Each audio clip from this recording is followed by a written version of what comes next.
This video outlines some considerations for the pre-observation meeting. In this video, I share on some steps to take before you actually meet face-to-face. Hello, my name is Isabu Iqbal, and I'm an educational developer at the UBC Center for Teaching, Learning, and Technology. This video outlines some considerations for the pre-observation meeting in the case of a formative peer review of teaching.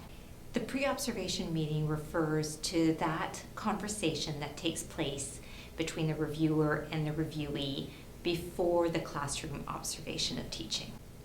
In this short video, we're going to assume that the reviewer and the reviewee have decided to go ahead with the formative peer review of teaching and that they've already established that they're a good match for one another.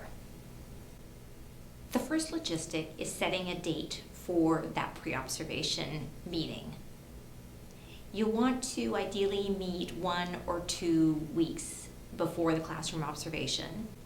Before you sit down together, the reviewee will want to give some thought to the goals that they have for the formative peer review. There may be a departmental form that they can use, or they can simply reflect on their goals. Some of the questions that the reviewee may want to think about are the following. What are my goals for having a review?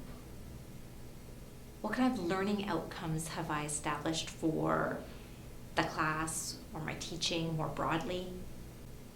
What's my plan for the class session? What's going to be happening? What will I be doing? What will the students be doing?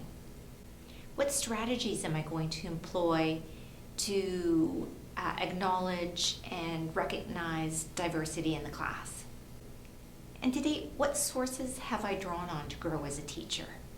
Those questions or similar types of questions and the responses are going to guide that pre-observation meeting. Depending on the goals for the peer review, there may be some materials that the reviewer and reviewee would like to share ahead of the pre-observation meeting.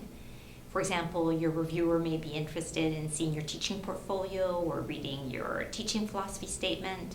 They may want to look at some of the materials that you use or have used in the past. Both the reviewer and the reviewee should stay mindful about what's realistic within the scope of the formative peer review of teaching. So for example, the reviewer shouldn't ask to see material that she or he knows that they won't have the time to look at. And similarly, the reviewee should be aware that formative peer reviews of teaching are fairly time-intensive processes and that the reviewer may not be able to look at all the material that the reviewee ideally would like to have reviewed.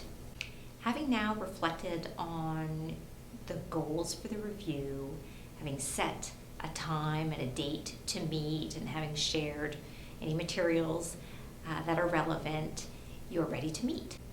Thank you for tuning in to this video that outlines how to prepare for a pre-observation meeting. In the next video, I share on how to conduct a pre-observation meeting. Please feel free to be in touch.